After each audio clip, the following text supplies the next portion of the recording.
네, 시황센터 알아보고 왔습니다. 조금 전에 메디톡스 대웅제약 이야기를 해봤는데 사실 이와 직접적으로는 아니지만 간접적으로 연관 있는 휴젤의 주가도 지금 15% 넘게 급락을 하고 있습니다.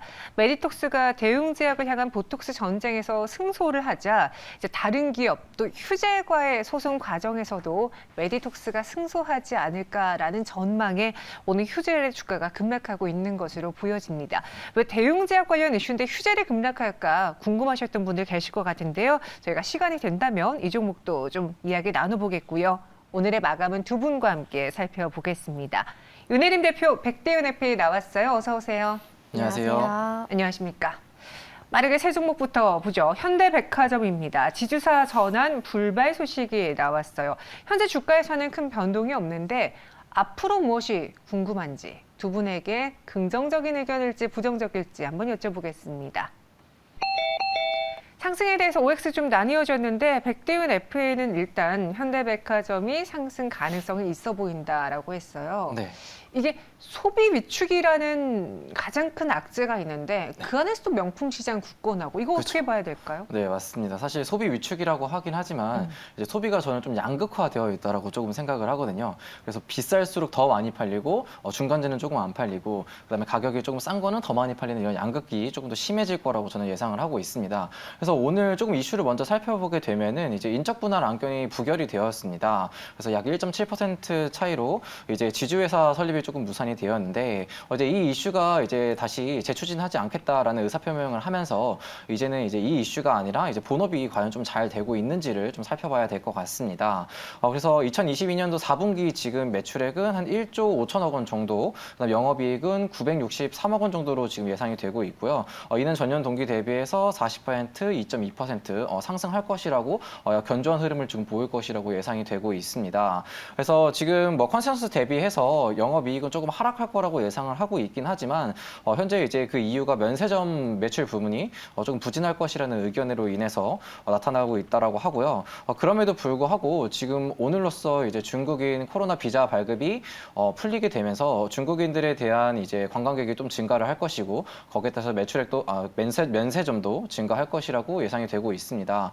더군다나 이제 지금 해외 여행객도 꾸준하게 증가하고 있어서 여행이나 항공주들도 뭐 실적이나 아니면 주가들의 반등이 나오고 있기 때문에 이런 부분도 같이 함께 생각해 보시면 좋으실 것 같고요. 마찬가지로 이제 최근에 지누스를 조금 인수를 하면서 주가가 하락을 하였지만 지누스 매출액 역시 4분기가 이제 매출액 성장을 할 것이라고 기대를 해볼 수도 있고요. 거기다가 지금 이제 엔데믹 이후에 패션이나 뷰티 수요가 꾸준하게 증가를 해주고 있고 최근에 이제 모건스탠리에서 나온 명품 소비액도 우리나라가 세계 1위를 달성을 하면서 아직까지도 수요가 조금 견고하다라는 입장을 봤을 때 현대백화점 조금 아직까지는 오 의견 드려도 괜찮을 것 같아서 말씀드렸습니다. 네, 앞으로도 추가적인 상승이 좀 가능해 보인다라는 의견 주셨어요. 백대윤 FA의 반대로 윤혜림 대표는 X를 주셨네요. 네, 사실 요새 조금 소음이 많이 일어나는 것 같아서 이제 사실 이 부분이 조금 어떻게 호재로 작용할지 악재로 작용할지도 좀 두 가지 의견으로 나눠지는 것 같아요.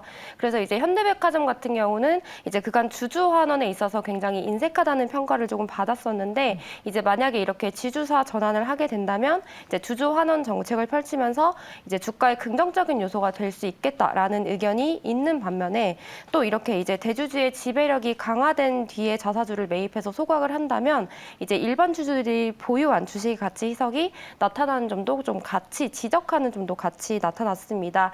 그래서 이제 사업 특성이 다른 사업부를 만약에 인적 분할을 하게 된다면 이 기업 가치 극대화를 통해서 주주 가치 제고가 가능하겠지만 이제 이번 인적 분할은 동일한 특성의 사업부를 쪼개는 형태이기 때문에 주주 가치를 조금 희석해 본다고 볼 수 있고 그래서 정말 여러 가지 이제 이슈들이 많이 나오고 있는데 이제 현백 본연의 모습으로 돌아가서 실적 모멘텀의 부재 그리고 지누스 인수에 따른 제한된 실적 개선 그리고 이제 인적 분할 이슈 모두가 조금 주가를 누르고 있지 않나 하는 생각이 들어서 저는 앞으로의 상승 여력에서는 조금 반대 의견을 드리고 싶습니다. 네, 현대백화점 OX 나뉘어졌습니다. 이어서 두 번째 종목은 실적 때문에 오늘 좀 내리고 있는 한샘을 보도록 하죠. 3거래 연속 하락이고요. 최근에 주가가 바닥권에서 움직이고 있긴 합니다. 상장 이후 첫 적자인데 상승 여력 있을까요? 두 분의 의견 주시죠. 지금 부동산 시장 이야기들이 많잖아요. 뉴스가 참 많이 쏟아지고 있어요. 뭐 마이너스 피 분양가 이야기도 나오고 있는데 그런다면 뭔가 새로 입주하는 가구 수가 줄어든다면은 이 가구업체인 한샘도 추후에 더 힘들어지지 않겠느냐. 그게 좀 주요 고지 아닙니까? 네, 아무래도 이 영향 때문에 지금 한샘 자체적으로도 이런 결과에 오늘 굉장히 암담한 분위기였을 것 같은데 이제 오늘 첫 연간 적자 소식에 약세를 보였었죠. 그래서 이제 부동산 경기 침체로 이제 가구 구매 수요 감소하면서 실적 악화 지금 심화되고 있는 상태입니다. 그래서 이제 분기별 주택 매매 거래 감소 기조 계속 이어지고 있고 또 사실 계절적 성수기 효과도 있었던 업체이지만 이제 이 부분 또한 무색해진 가운데 이제 이와 관련한 리하우스 B2C 채널의 매출 감소 흐름도 지속되고 있는 상황입니다. 그래서 이제 외형 축소와 함께 TV 광고를 비롯해서 이 마케팅 비용, 컨설팅, 임원 퇴직 비용 등을 사용하면서 조금 전분기 대비 영업적자 폭이 확대가 되고 있는데요. 자, 그래서 결국에는 이렇게 부동산 시황 회복이 나타나는 시점에서 이제 가격보다는 거래량이 먼저 회복될 가능성이 높기 때문에 꾸준히 조금 부동산 시장 시황을 점검할 필요가 있어 보이고 사실 이제 아직은 고금리 기조가 이어지고 있어서 당장 거래량 회복이 크게 나타나기는 어려울 것으로 예상이 됩니다. 그래서 이제 부진한 시황 속에서 중장기 점유율 확대를 위한 자체 경쟁력 강화 굉장히 노력하고 있는 부분이긴 하지만 이 단기 시황 부진을 토대로 현 상황에서는 조금 더 시간이 걸릴 수 있을 것 같아서 저는 오늘 X 의견 드리겠습니다. 네, 한샘 두 분 모두 X로 일치가 됐어요. 지금 당장은 턴어라운드를 기대하기보다는 리스크 관리가 필요해 보이고요. 마지막 OX 종목 보겠습니다. 농심이에요. 반대로 앞서 봤던 한샘과는 다르게 매출 3조 클럽 가입 소식이 나왔습니다. 오늘 주가도 화답을 하고 있는데 지금 매수해봐도 괜찮을까요? 두 분의 의견 주시죠. 5로 일치가 됐네요. 저희가 전일장에 다른 음식료주 이야기를 하면서 음식료에 대한 올 한 해 전망, 경기 방어주 역할 좀 제대로 해줄 수 있을까요? 라고 했는데 제일 먼저 소비를 줄이면 먹는 것부터 줄인다면서 반대 의견 주고 가셨거든요. 네. 맞아요. 사실 이제 물가가 너무 많이 오르다 보니까 네. 뭐만 해도 그냥 뭐 10,000원 이상으로 훅훅 넘어가더라고요. 이제 그럼에도 불구하고 사람이 좀 필요한 게 음식이다 보니까 아무래도 이런 매출액이 좀 나오지 않았나 좀 생각이 됩니다.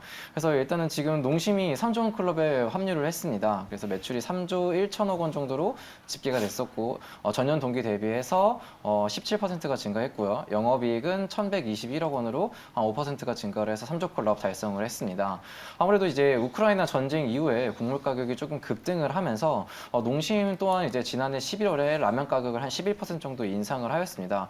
근데 아무래도 이제 식품이라는 게 한번 가격을 올리게 되면은 다시 떨어지기는 어려운데 또 소비가 주는 것은 그렇게 크게 나타나지 않는 모습이 좀 가격 둔감한 모습을 조금 보이고 있는 제품이거든요. 거기다가 이제 환율이 고점에서 지금 조금 하락을 해서 1,200원대 형성이 되어 있는데 아무래도 해외에서 원재료를 조금 수입을 하다 보니까 이제 환율 안정성에 의해서 단가가 조금 안정화되고 있고 그다음에 전쟁 그리고 이제 지구 온난화로 인해서 작황이 조금 안 좋을 거다 하반기에 조금 안 좋을 거다라는 예상이 있었지만 이거를 깨고 이제 브라질 쪽이나 남미 쪽에서 작황이 굉장히 조금 그래도 양호하게 나오면서 아무래도 급등했던 곡물 가격이 조금 안정화가 되고 있습니다. 통상적으로 지금 레깅 효과 때문에 한 6개월 정도 딜레이가 후에는 가격이 좀 더 안정화돼서 매출 반영이 될 거라고 예상이 되고 있고요. 특히 좀 더 주목해야 될 만한 점은 이제 북미 쪽에서 라면 성적세가 굉장히 좀 많이 올라가고 있습니다. 아무래도 미국의 이제 인플레이션이 굉장히 심화가 되면서 가성비 높은 라면이 한 끼 식사로 조금 대용으로 인기몰이를 하고 있는데 2005년에 지금 라면 진출을 하면서도 공장 가동률도 지금 꾸준하게 오르고 있고 북미 매출액 역시도 20% 가까이 성장을 하고 있기 때문에 해외 매출 비중액이라는 확대와 함께 지금 차트적으로도 거래량을 동반을 해서 전고점 36만 4천원 부까지 조금 붙이는 모습을 보여주고 있습니다. 오늘 상승에 대해서 좀 단기 조정은 있을 수 있겠지만 지금 이평선이 잘 정리가 되고 있고 60일선도 조금 지지하는 모습을 보이고 있기 때문에 저는 우호 의견 드리도록 하겠습니다. 알겠습니다. 농심은 5로 일치가 됐습니다. 이렇게 두 분의 OX 봤고요. 오늘 동시효과 구간에서 마지막으로 살 수 있는 종목 무엇으로 골라오셨을지 키워드부터 보겠습니다. 마감을 산다 키워드 버짜 마스크라는 탈 마스크 관련해서 화장품 쪽일까요? 뭔가 미용 의료기기 쪽일 것 같기도 하고 수존 탑이라는 의견 키워드 주셨습니다. 종목 열어보시죠. 삼성 엔지니어링과 휴메딕스를 갖고 오셨는데요. 삼성 엔지니어링 수주 괜찮습니까? 네, 너무 괜찮아서 많은 좋은 의견들이 나와서 한번 가져와 봤는데요. 먼저 삼성 엔지니어링은 플랜트 전 분야에서 종합 솔루션과 이제 엔지니어링 상품 부분에 따라서 화공 부분과 이제 비화공 구분으로 구분이 되면서 삼성그룹 계열의 글로벌 전문 업체입니다. 그래서 이제 2012년 이후에 10년 만에 연간 최대의 실적을 기록을 했고, 이제 지난해 연간 목표로 세웠던 수주 8조 원, 그리고 매출 8조 5천억 원, 영업이익 6,100억 원 모두 초과 달성을 기록한 바 있습니다. 그래서 이 실적은 국내외 아메리카 지역에서 유독 두드러지게 나타났는데, 이제 삼성발 비화공 부문에서 매출액이 크게 상승한 것으로 보여지고요. 또 이제 이익단에서는 이 화공의 턴어라운드도 함께 보여지고 있어서 굉장히 지금 긍정적인 신호로 보여지고 있습니다. 그래서 이제 22년 분기변 펀더멘탈을 비교해 보면 이제 동일 업종에 비해서 기업들과 비교를 했을 때 자산 총액과 매출액도 굉장히 높은 편이고요. 이제 이렇게 불확실한 대내의 환경 속에서도 이제 멕시코, 말레이시아 그리고 중동 지역의 대형 프로젝트 매출이 본격적으로 실적이 반영이 되면서 외형 성장과 함께 수익성이 빠르게 개선이 되고 있습니다. 그래서 이제 전사적으로 추진하고 있는 모듈화, 자동화 등의 혁신 전략 성과도 실적 개선에 크게 기여를 하고 있고, 또 산업 환경 부문도 안정적인 수익 구조를 이어가고 있는데요.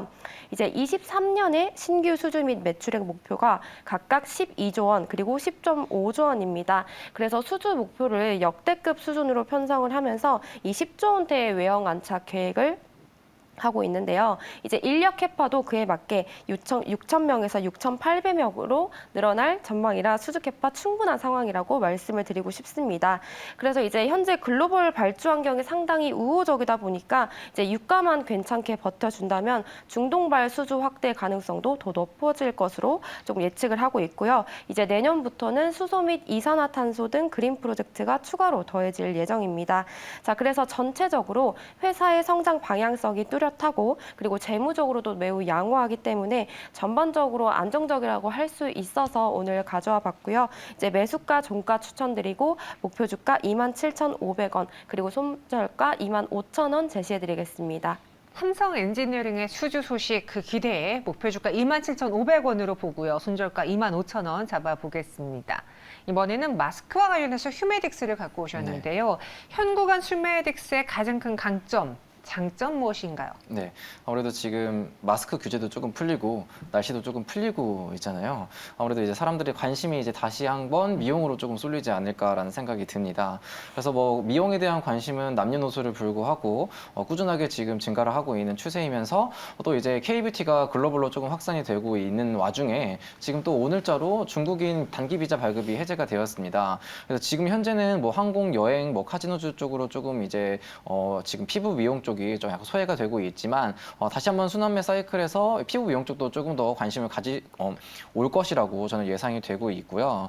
거기다가 이제 휴메딕스는 이제 히알루론산 기반으로 해서 뭐 필러나 이제 골관전 치료제, 인공 눈물과 같은 이제 기능성 화장품하고 이제 의료 제품을 생산해서 개발하는 업체입니다.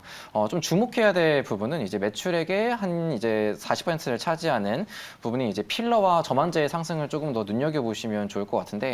일단 필러 매출이 이제 전년 대비해서 344억 원으로 전년 동기 대비해서 한 30% 정도 상승을 했고요. 필러 수출 또한 163억 원으로 한 20% 정도 증가를 하였습니다. 특히 필러가 이제 중국향으로 대부분 발생을 했었는데 중국 봉쇄에도 불구하고 이제 남미나 브라질 쪽으로 수요가 굉장히 견고하게 나오고 있어서 수출 확대가 조금 더 기대가 되는 부분이고요. 그다음 점안제 역시도 지금 전년 동기 대비해서 한 30% 정도 상승을 했습니다. 그 후에도 설비 증가를 하고 있고 이제 CMO 수주도 꾸준하게 나오고 있기 때문에 전 부문 이제 아이템 쪽으로 매출액이 전부 다 이제 상승을 하고 있다라고 보시면 될 것 같습니다. 거기다가 이제 보톡스인 리즈톡신 역시 이제 필러와 톡신을 조금 결합을 해서 좀 더 이제 시장에서 큰 반응을 이끌고 있고요. 23년도에서도 지금 현재 신제품이 꾸준하게 출시가 될 예정입니다. 뭐 관절염이나 아니면 혈액 응고제 같이 신제품 라인도 또 지금 준비가 준비가 되어 있기 때문에 23년도에도 기존 매출과 더불어서 신제품 라인업까지 매출 가세를 할 수 있다는 점도 투자 포인트로 조금 참고를 하시면 좋을 것 같습니다. 그래서 2022년도 4분기 실적 굉장히 잘 나왔습니다. 매출액 327억 원, 영업이익 75억 원으로 전년 동기 대비해서 20%와 77% 약 성장을 했고요. 지금 차트적으로 봤을 때에도 지금 121선을 돌파 후에 27,000원 부근에서 횡보를 하면서 매물대를 조금 소화 중에 있습니다. 그 위에 27,000원 이후에 매물대가 없으므로 지금 매수가와 종가를 조금 추천을 해드리면은 매수가는 종가에서 26,000원, 목표가는 32,000원, 손절가는 24,000원 제안해드리도록 하겠습니다. 네, 휴메딕스까지 봤습니다. 두 가지 마감에 산다 종목이었고요. 현재 동시호가 구간에서 코스피는 0.47% 하락을, 코스닥은 1.57%의 하락을 보이고 있습니다. 윤혜림 대표, 동시호가 구간 특징 중 어떤 종목 볼까요? 네, 오늘 저는 아프리카 TV를 조금 유심 있게 보고 있었는데요. 이제 4분기 영업이익이 37% 감소한 155억 원으로 이제 매출 좀 감소의 영향을 보였음에도 불구하고 오늘 주가 상승하는 모습 볼 수 있었습니다. 그래서 이제 이미 지나간 이제 매출은 이렇게 접어두고 이제 올해 하반기부터 실적 개선이 조금 본격화될 전망에 주가 조금씩 상승하는 모습 보여주고 있는 것 같은데요. 자, 그래서 이제 아프리카 TV 같은 경우 정말 한때 주가가 굉장히 좋은 흐름을 보여줬을 때는 최고점이 거의 25만 원 가까이 터치를 하고 지금은 주가가 반토막 이상이 난 상태입니다. 그래서 지금 차트적으로 봤을 때도 241선 오늘 윗꼬리 터치하고 조금 내려오는 모습과 함께 지금 지속적으로 기관의 수급이 들어오고 있어서 다시 한번 유심 있게 봐도 좋을 종목인 것 같습니다. 네, 이렇게 금요일 결국 양시장 하락으로 마감을 할 것으로 보여집니다. 미증시 여파 그리고 긴축 이슈가 부각되면서 금리 변동성이 커졌기 때문인데요. 특히나 성장주들이 뉴욕 증시 안에서도 찰실한 매도 물량이 나왔고 국내 시장에서도 고스란히 나오고 있습니다. 코스닥은 1.55% 하락합니다. 지금까지 마감 동시효과 함께 확인해 보셨습니다.